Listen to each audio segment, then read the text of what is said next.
Olá! Seja muito bem-vindo ou bem-vinda a mais um episódio da Vida Secreta dos Outros Casais. Como é que vocês estão? Antes de mais, deixem-me dizer-vos que quando vocês estiverem a ouvir isto, eu vou estar de férias nos Açores, em casa de amigos, a divertir-me muito, muito, muito, como já não me divertia há muito tempo, espero eu, porque quando estou a gravar este episódio eu ainda não estou nos Açores. Mas, por esta altura, calculo que quando me estiverem a ouvir, eu já lá estarei e estarei a partilhar algumas coisas convosco, espero que sim, ou pelo menos irei partilhar aquilo que me faz sentido. Muitas vezes nós até ouvimos nas redes sociais esta ideia de que temos que desligar e há muitas psicólogas e pessoas que estão nas redes sociais que fazem isto, né? Que é vão de férias e desligam mesmo todo o contacto com as redes. E na verdade, e acho que isto, pronto, é uma coisa que quero partilhar com vocês, eu não sinto necessidade de fazer isso, porque as partilhas que eu faço quando estou de férias são partilhas, eu partilho porque eu genuinamente quero partilhar e não porque eu me sinto pressionada, ou porque eu acho que tenho, ou porque eu sinto que vos devo essa partilha. Não, eu partilho porque de facto me apetece, porque eu gosto, porque me faz sentido, pronto, então isto para dizer que, se por esta altura estou a partilhar com vocês, não sei, mas vou partilhar à medida que me for fazendo sentido. Se não me fizer sentido, também não vou partilhar e está tudo certo com isso. Enfim, mas vamos direto ao ponto, porque eu não tenho grandes novidades, porque lá está, estou a gravar isto do passado, não é? E portanto, não tenho muita coisa para dizer, para além de que provavelmente estarei a aproveitar as minhas férias. Portanto, sem fofocas da semana, vamos a uma questão de uma ou de um ouvinte que me parece até bastante pertinente e que surge muitas vezes nas caixinhas de questões tira-teimas que eu costumo deixar no Instagram. Então, e a questão diz assim: estamos juntos há 2 anos, mas a relação continua secreta. Nunca me apresentou à família nem aos amigos. Será medo, falta de compromisso ou um sinal de que há algo mais que ele não me está a contar? Eu escolhi esta questão porque cada vez mais é possível observar este tipo de coisas a acontecer. Normalmente, pessoas que na sua maioria são do género feminino, a ficar em relacionamentos que não as preenchem, não são de facto aquilo que procuram para si, no fundo, ainda conseguimos observar muitas mulheres, heterossexuais na sua maioria, altamente preocupadas em fazer com que um determinado homem, ou uma determinada pessoa, mas no caso falando em mulheres heterossexuais, em fazer com que um determinado homem as ame, muito focadas em satisfazer os desejos desta pessoa, as vontades desta pessoa, sem nunca se preocupar com as suas próprias vontades, com os seus próprios desejos, anulando por completo aquilo que elas procuram para si, aquilo que querem na sua vida, anulando a sua voz muitas vezes. Eu acho que isto acontece porque nós somos desde muito cedo ensinadas, como nós já falamos muitas vezes em episódios anteriores, que precisamos de ter alguém, nós não podemos estar sozinhas, nós nascemos para cuidar do outro e, portanto, nós precisamos de uma relação. E temos esta nossa mania, que muitas vezes é socialmente aprendida, de achar que o nosso valor e o nosso papel enquanto mulheres é sobre dar, dar, sempre dar, sem nunca receber em troca. É como se a mulher cuidasse sempre de alguém, ou precisasse sempre de alguém de quem cuidar, caso contrário, não tem um propósito na vida. Se não tivermos ninguém para cuidar, vamos ficar para tias. E isso é uma coisa má, precisamos muito de evitar o ficar para tias. Mas deixem-me dizer-vos também, abrindo aqui um parênteses, que ficar para tia parece-me bastante incrível. Amar alguém que não é nosso filho, mas que amamos tanto por ser filho de alguém que nós amamos tanto também, é muito bonito. Portanto, olha, se for para ficar para tia, que coisa incrível de se ser tia, né?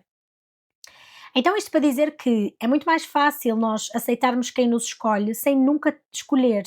Porque, primeiro, nós sentimos que precisamos de alguém para cuidar, e segundo, dizem-nos que nós precisamos de alguém, então nós sentimos muita pressão, e quanto mais vai passando o tempo, maior essa pressão que sentimos, para ter alguém, o que nos leva a fazer escolhas menos saudáveis. Que também já vamos falar um bocadinho sobre essa questão das escolhas.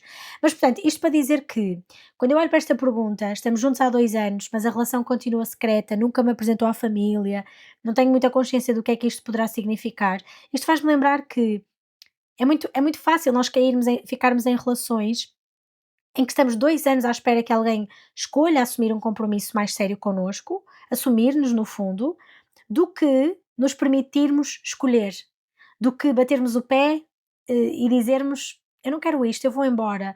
Ou então nos permitirmos estar sozinhas, sabem? Não estarmos numa relação.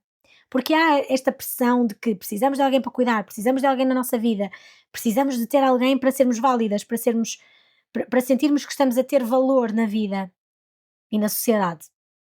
E muitas vezes até ouvimos coisas como: não podes ser muito exigente, assim ninguém te quer. Quem é que te vai aturar com esse feitio? Eu própria já ouvi muito destas coisas. E a verdade é que isto só aumenta esta sensação de: se esta pessoa me quer, eu tenho mesmo sorte. E isto é tão problemático. Porque nos cria esta sensação de que nós precisamos de aceitar um amor muito pequeno e muito mínimo, porque temos muita sorte nesse amor pequeno e mínimo. Mais ninguém vai querer amar-nos, porque nós temos um feitio e somos demasiado exigentes.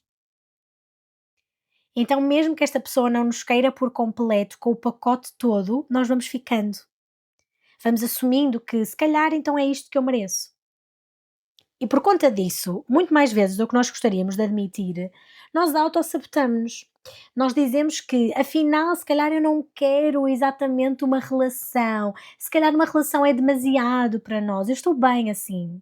Se calhar às vezes até dizemos para nós próprias, é a narrativa que nós criamos, e nós fazemos muitas vezes isto não só nas relações, mas noutras áreas da nossa vida. Nós criamos uma narrativa que encaixe na decisão que não queremos tomar. E portanto, se eu não quero tomar a decisão de sair desta relação porque é doloroso confrontar-me com a solteirice, por exemplo, ou com o facto de que esta pessoa não quis assumir algo mais sério comigo, então eu vou criar uma narrativa de que, ai, sou eu que não quero, se calhar uma relação não é de facto para mim, se calhar eu estou bem com estas migalhinhas de atenção que esta pessoa nos vai dando. E por isso vamos aceitando menos do que aquilo que merecemos, muito menos do que gostaríamos, na verdade, e muito menos do que o aceitável até. E outra reflexão importante sobre isto é que, geralmente, eu vejo que estas pessoas que nós queremos tanto agradar, sejam eles homens ou mulheres, estas pessoas que nós queremos tanto manter nas nossas vidas, são pessoas que não fazem qualquer esforço para desconstruírem também as dificuldades que elas próprias sentem, seja os seus medos de compromisso, a dificuldade em demonstrar amor ou afeto. Ou seja, são pessoas que nos trazem mais daquilo que nós tememos. São pessoas que, no fundo, vão mexer exatamente com as nossas crenças. Eu tinha um professor na faculdade que me não, que nos dizia muitas vezes que nós apaixonamo-nos pela ferida do outro, pela ferida que melhor encaixa com a nossa. Portanto, se eu sou uma pessoa que acredito que mereço pouco, é exatamente isso que eu vou procurar nos outros, pessoas que me deem pouco. Isto de uma forma muito geral, eu sei que nós já aprofundamos esta temática noutros episódios também. Portanto, normalmente são pessoas que lhes trazem muito mais medos e inseguranças do que apoio e felicidade, que é aquilo que eventualmente nós queremos numa relação. E só para consolidar este exemplo, eu costumo trazer muitas vezes uma analogia que me faz muito sentido, que é quando nós vamos ao supermercado com fome, temos tendência para, primeiro, fazer escolhas menos ponderadas e conscientes. Escolhemos muito mais facilmente alimentos de absorção rápida, porque estamos com fome, então precisamos de açúcar rápido no nosso corpo e, portanto, vamos escolher bolos, croissants, chocolates, coisas bastante de absorção bastante rápida, em vez de alimentos que sejam de absorção lenta, mas que na verdade nos vão preencher de uma forma muito mais saudável. E é exatamente isto nas relações. Quando nós estamos muito sedentos de amor, de carinho, de contacto, de aprovação, quanto menor a nossa autoestima e mais vazias nós nos sentimos em termos de amor próprio e autoestima, escolhas menos saudáveis vamos fazer nas relações. Vamos escolher relações de absorção rápida, que nos dão de uma forma muito rápida aquilo que procuramos, por exemplo, relações de love bombing, relações de manipulação, relações em que a pessoa nos dá o mínimo confortável para nos manter interessadas, mas que depois, no fundo, não vão satisfazer as nossas necessidades. Porque passado pouco tempo, estamos cheias de fome outra vez.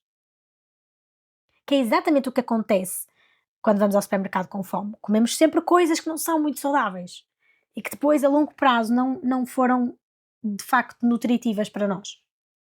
E é por isso que nós vamos ficando com amores e pessoas que não nos dão nem metade daquilo que nós procuramos. Por isso, se estão a ouvir este episódio, esta é a primeira coisa que eu vos quero trazer. Façam o favor de procurar pessoas que vos deem amor, carinho, respeito, compromisso, tempo, investimento, tudo.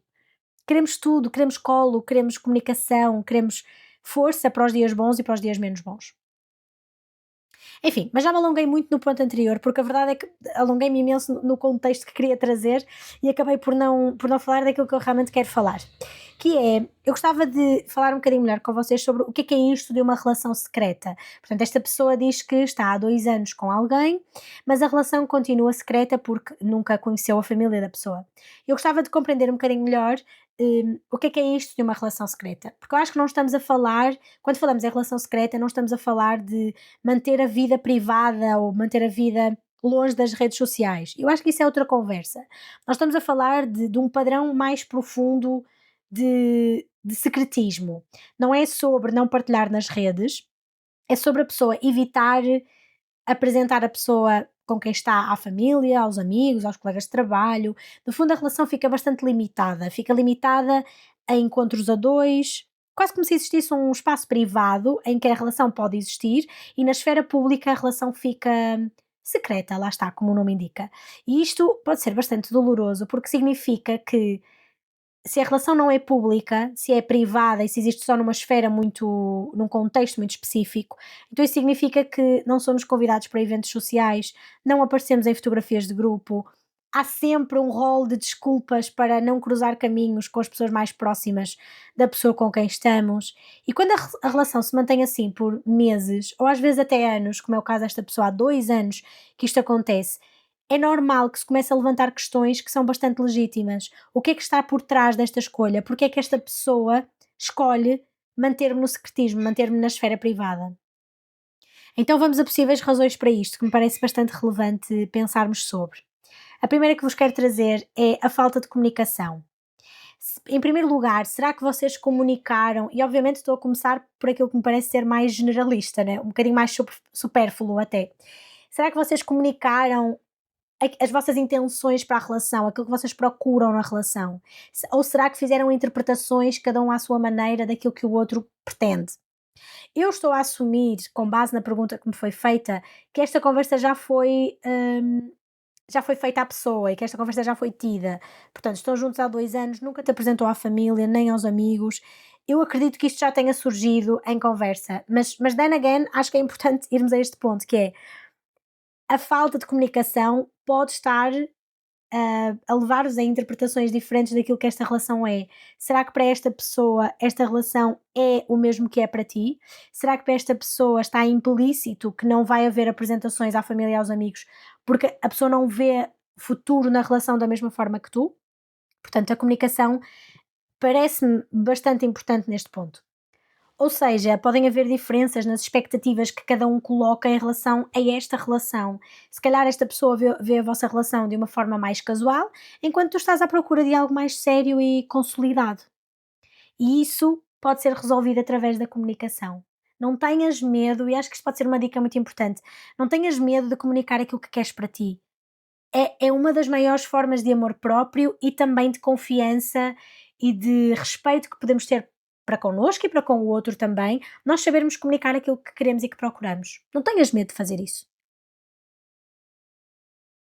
Depois, outra coisa que vos queria trazer, e certamente muitos de vocês estão a pensar imenso sobre isto.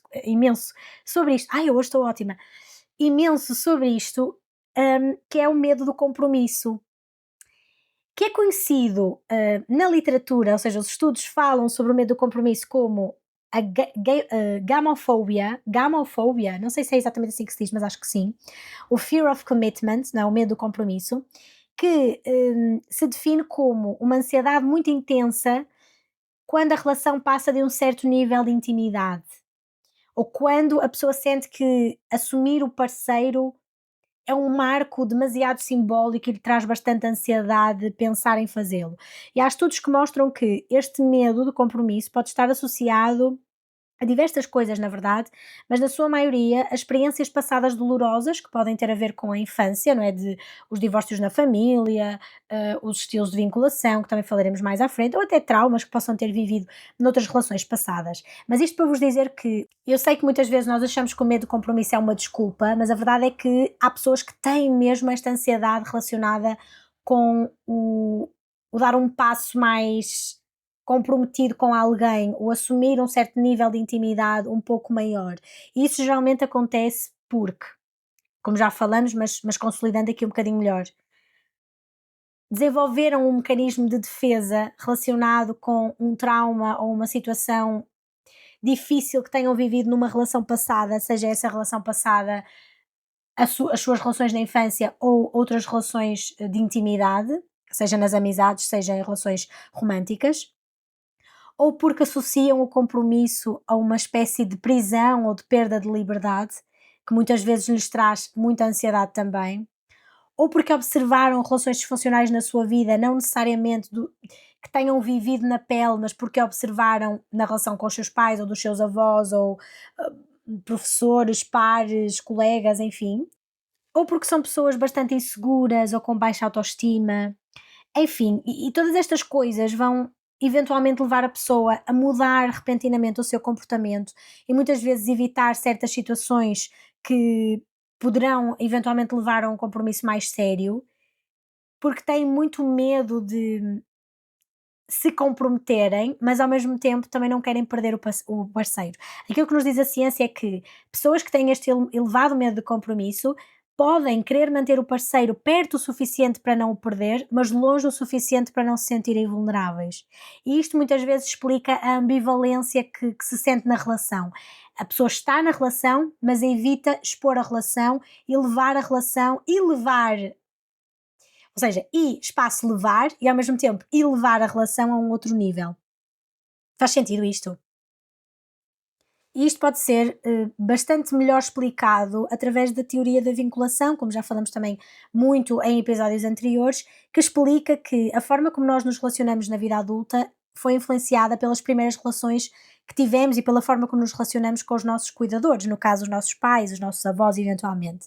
E pessoas com um estilo de vinculação insegura, que surge porque eventualmente poderão ter sentido ao longo do seu crescimento, da sua infância, que os seus pais não estavam tão presentes quanto gostariam, ou eram pais mais negligentes, pais violentos, enfim, relações que tenham sido pautadas por algum distanciamento emocional, podem sentir esta tendência para se afastar quando sentem demasiada proximidade ou vulnerabilidade com alguém. No fundo, porque têm medo que essa relação possa magoá-los ou fazê-los sentir-se de forma semelhante àquela que já sentiram no passado. E, portanto, a estratégia emocional que se usa, o mecanismo de defesa, que no caso é disfuncional, que se usa para lidar com experiências ou estilos de vinculação, enfim, experiências passadas que tenham sido problemáticas para nós, muitas vezes é o evitamento. E o medo do compromisso pode ser uma forma de evitamento desse aprofundar do laço que no fundo nos traz muito medo e muita ansiedade. Faz sentido isto? Obviamente que também pode haver questões relacionadas com inseguranças pessoais.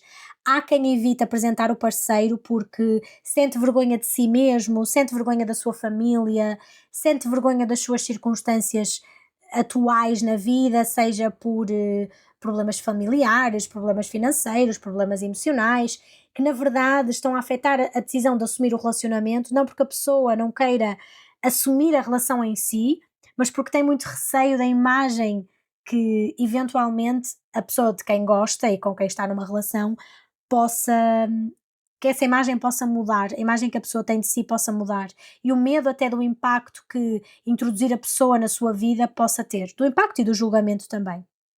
Por exemplo, há pessoas que cresceram em ambientes onde não se expunha à vida pessoal e onde o privado era um valor muito enaltecido por vergonha, por culpa, por medo do julgamento dos outros. E muitas vezes este traço, que é obviamente socialmente aprendido, pode moldar comportamentos na vida adulta.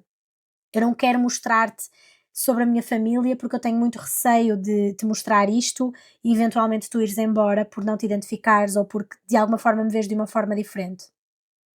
Há também casos em que manter a relação secreta serve para evitar conflitos que nós nem sabemos muito bem, nós, pessoa que estamos, a pessoa da pergunta, não é? Nem sabemos muito bem que existem, mas que na verdade existem, ou então porque estão a proteger outra relação, por exemplo, no caso de infidelidade, ou porque querem manter várias relações ao mesmo tempo, ou porque querem dar umas voltas de vez em quando, sem nós sabermos e sem as outras pessoas saberem também.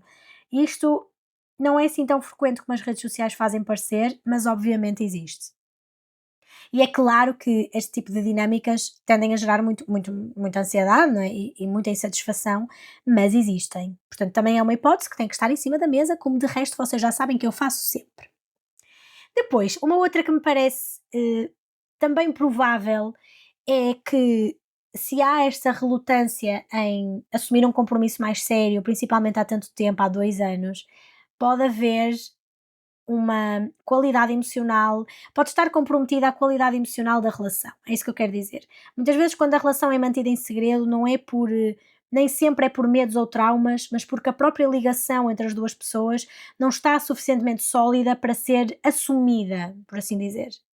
Isto pode acontecer quando a relação, por exemplo, está marcada por conflitos muito recorrentes, quando há falta de intimidade emocional, quando não há grandes planos conjuntos, quando os objetivos de cada um não se coadunam de alguma forma. E aquilo que nos mostram os estudos é que relações com níveis mais baixos de satisfação conjugal tendem a evitar a exposição social, porque essa exposição aumenta a pressão que a pessoa sente em relação à relação e aumenta as expectativas externas também. No fundo, o que estamos aqui a dizer é como se a pessoa pensasse: eu não quero que toda a gente saiba que nós estamos numa relação, porque no fundo, eu sei que esta relação não vai durar.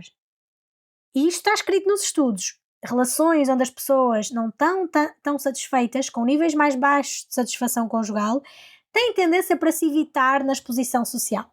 Portanto, não querer expor tanto a relação aos outros, porque isso obviamente aumenta a pressão e aumenta as expectativas e aumenta tudo, né?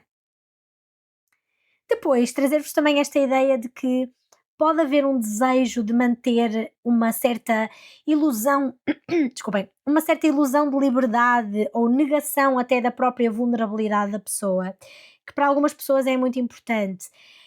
Manter a relação fora da esfera pública pode ser uma estratégia de preservação da autonomia. Existe uma teoria, que é a teoria do conflito afiliativo, que diz que nós precisamos de um equilíbrio interno entre a necessidade de intimidade, contacto, conexão e necessidade de espaço pessoal, liberdade e autonomia. E este equilíbrio pode ser muito difícil para algumas relações, não vou dizer todas, quer dizer, vou dizer que em todas este equilíbrio é necessário, mas em algumas relações este equilíbrio pode parecer muito difícil e há algumas pessoas que têm alguma dificuldade em entrar em relações e comprometer-se em relações porque têm receio desta perda de liberdade e de espaço pessoal e até porque não se querem vulnerabilizar de alguma forma.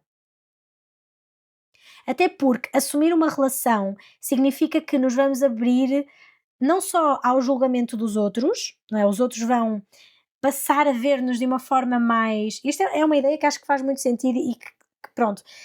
Estou aqui também a fazer esta reflexão enquanto falo.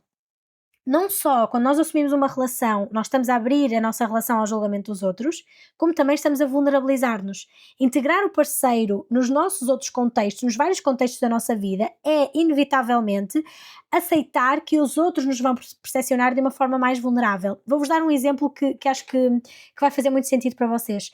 Quando eu apresentei, vou dar um exemplo pessoal, mas isto podia ser generalizado a qualquer relação. Quando eu apresentei o meu namorado à minha família, de alguma forma eu vulnerabilizei-me perante a minha família. De alguma forma, apresentá-lo foi falar-lhes sobre, ainda que não por palavras, foi na representação de outra pessoa, na representação de uma relação, apresentar-lhes mais sobre mim, sobre que tipo de pessoas é que eu gosto, de que forma quero ser tratada, de que forma trato o outro, foi vulnerabilizar-me em relação aos meus sentimentos, não é? Ao amor, de que estou apaixonada ou de que amo alguém, foi vulnerabilizar-me em relação, sei lá, hum, a diversos aspectos que agora fazem parte, obviamente, do meu dia a dia, mas que de alguma forma pode ser muito desconfortável para algumas pessoas, principalmente para aquelas, e isto não é assim tão incomum de surgir em consulta, muitas vezes surge, principalmente para aquelas que têm dificuldade em falar sobre amor com os seus familiares ou com os seus amigos. Falar sobre amor, falar que se ama. Apresentar a alguém é de alguma forma nós abrirmos o, abrirmos a nossa, abrirmos um bocadinho mais o nosso livro, o livro que somos, aos outros que estão na nossa vida. E, portanto, ao evitar isto, a pessoa pode continuar a alimentar a ideia de que é livre, mesmo estando comprometida, e pode, ao mesmo tempo, estar a proteger-se de possíveis vulnerabilidades que possam surgir no compromisso mais sério com aquela pessoa e até no trazer da pessoa para a esfera social e para outros contextos da sua vida. E, no fundo, também se protege de alguma forma de possíveis feridas que possam surgir caso essa relação termine, porque isso também é uma vulnerabilidade. Caso a minha relação termine, é uma vulnerabilidade que para mim, que toda a gente saiba que aquela relação existiu, do que se calhar se não soubesse. Mas por outro lado, eu também tenho a vantagem de que eu tenho a minha rede de suporte muito mais alerta, certo? Porque as pessoas sabem que aquela relação existe e, portanto, se a minha relação terminar, eu tenho a minha rede de suporte alerta para me poder amparar.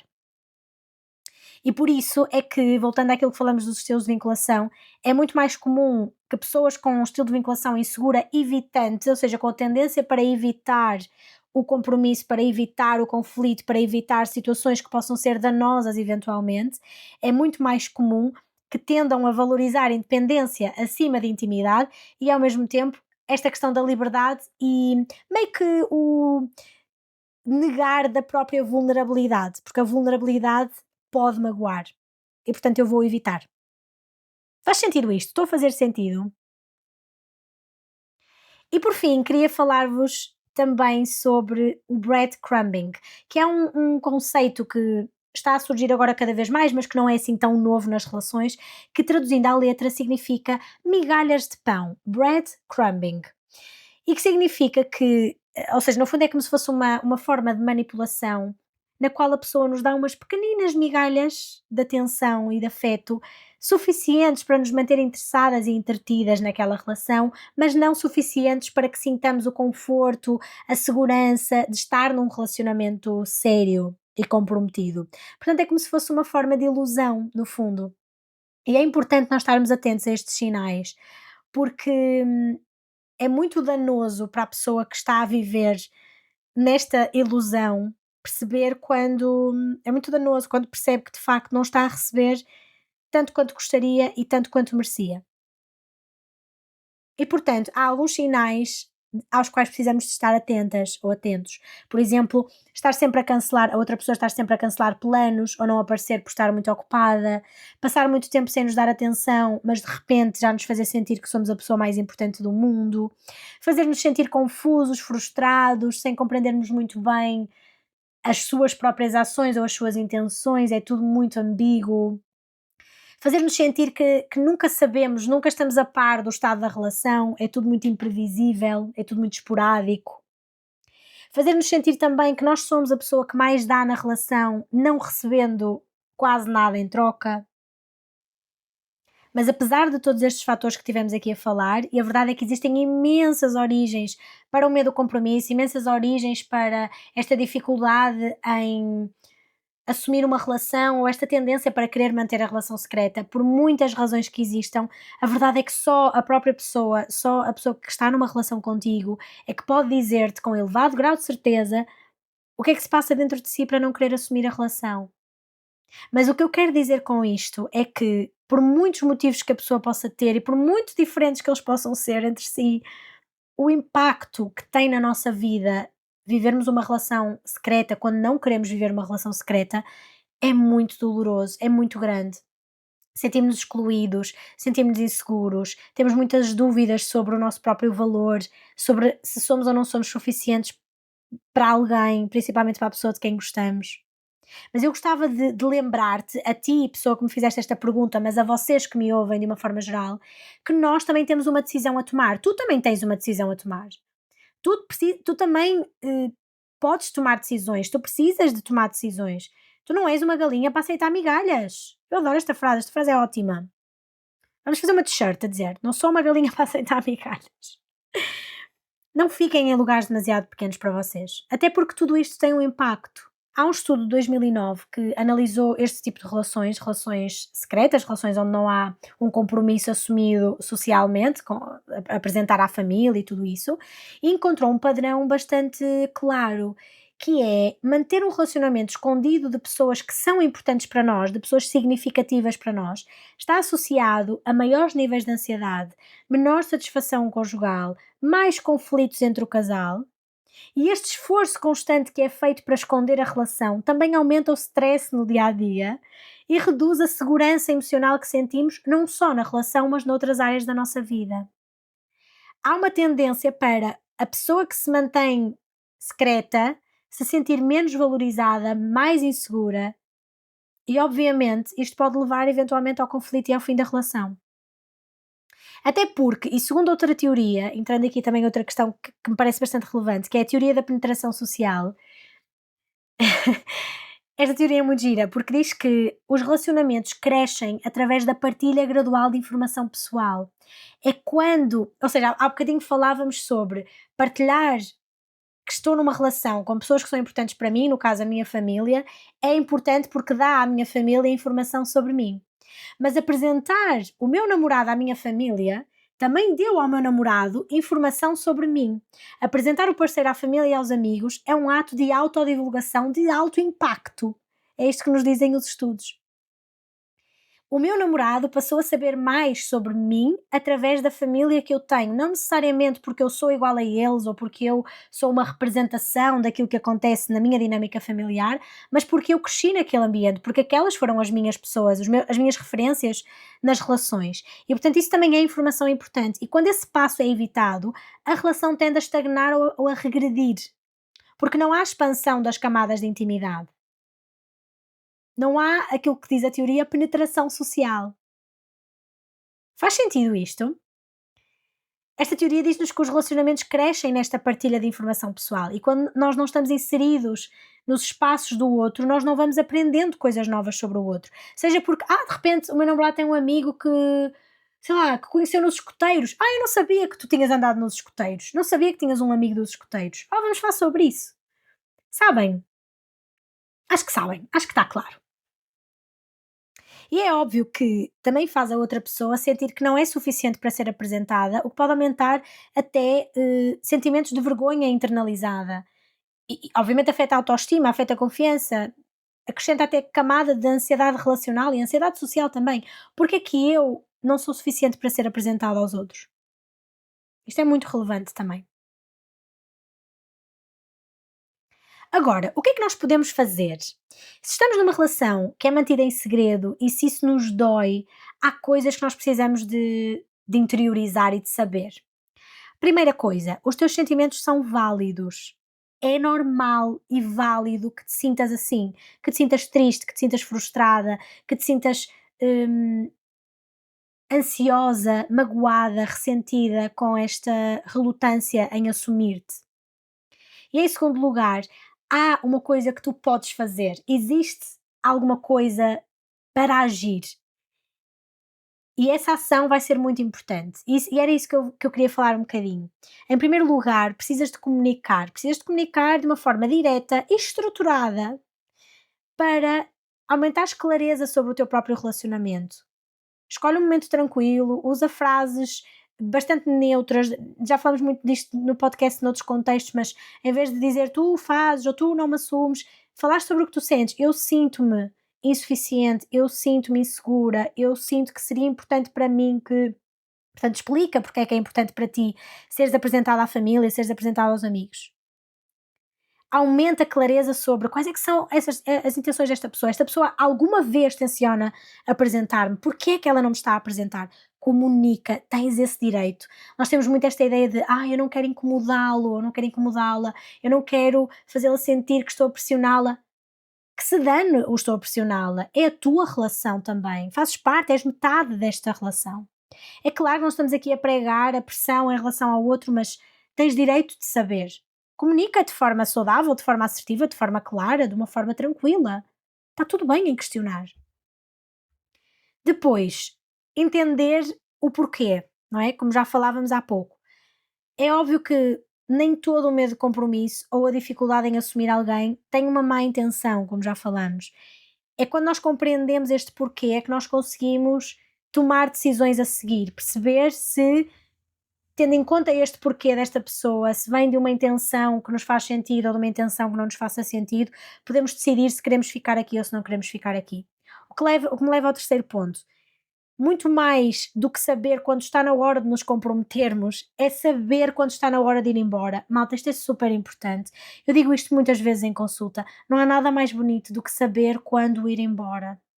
E é muito importante que tu definas aquilo que é inegociável para ti. Se ser assumido numa relação, fazer parte da família, fazer parte dos amigos, fazer parte da vida da pessoa, noutros contextos que não só a esfera privada, se isso é uma coisa importante para ti, um valor essencial, não ter esse reconhecimento pode corroer a tua autoestima, o teu bem-estar e até os teus valores pessoais, a tua sensação de valor próprio. E isto não é chantagem emocional, isto é tu sabes cuidar de ti. Tu decidires: "Bem, isto não é para mim, e está tudo bem, eu vou-me só embora. Se esta pessoa não quiser apresentar-me, eu vou-me só embora". Agora, acho que também pode fazer sentido haver aqui alguns passos intermédios. Se sentires que faz sentido os porquês da pessoa, né, se a pessoa te apresenta porquês que são razoáveis e com os quais conseguirás lidar eventualmente, em vez de exigires uma apresentação oficial à família, aos amigos, podes propor alguns avanços graduais. Por exemplo, conhecer um amigo mais próximo, participar em eventos sociais um bocadinho mais pequeninos, ser incluída em conversas virtuais com alguns amigos ou com a família, o que seja. Portanto, propores aqui algumas estratégias que sejam mais intermédias e quem sabe até mais confortáveis para a outra pessoa. Agora, eu não seria eu se não sugerisse também trabalhar estas inseguranças em terapia, principalmente, obviamente as duas pessoas beneficiariam, mas principalmente para ti que estás a lidar com isto, claro que o teu namorado também iria beneficiar de outras formas, mas para ti que me escreves, era útil trabalhar a autoestima para que evites cair em padrões e em relações em que tens que provar constantemente o teu valor. Isso não é justo para ti, tu tens valor e mereces alguém que veja esse valor. E obviamente para aprender a identificar também os teus limites pessoais e saberes não só comunicá-los aos outros, respeitá-los acima de tudo, comunicá-los aos outros e sustentá-los quando eles são de alguma forma ultrapassados. E lembra-te que uma não resposta é uma resposta. Não te assumir, não te apresentar é um statement. Faz sentido isto? Espero que sim. E pronto, malta, é isto que tenho para vocês hoje. Um episódio, eu ia dizer mais curtinho, mas eu acho que não vai ser mais curtinho. A mim parece-me que está a ser express, mas não está. Enfim, um episódio bastante compostinho para vocês. Espero que tenham gostado. Digam-me o que acharam nos comentários. Partilhem este episódio com alguém que achem que precisa de ouvir isto, a quem vocês achem que fará sentido. Agora vou voltar a aproveitar as minhas férias, vou aproveitar muito, muito, muito e volto já com uma grande novidade neste podcast, acho eu. Estou muito entusiasmada para vos contar o que vem aí, talvez na próxima semana. Não se esqueçam que me podem enviar as vossas histórias, questões, confissões, inquietações, o que vocês quiserem para o link que deixo na descrição do podcast e na descrição do episódio, para que eu possa continuar a trazer-vos estas reflexões sobre temas que vos façam sentido. Obrigada por me ouvirem e beijinhos!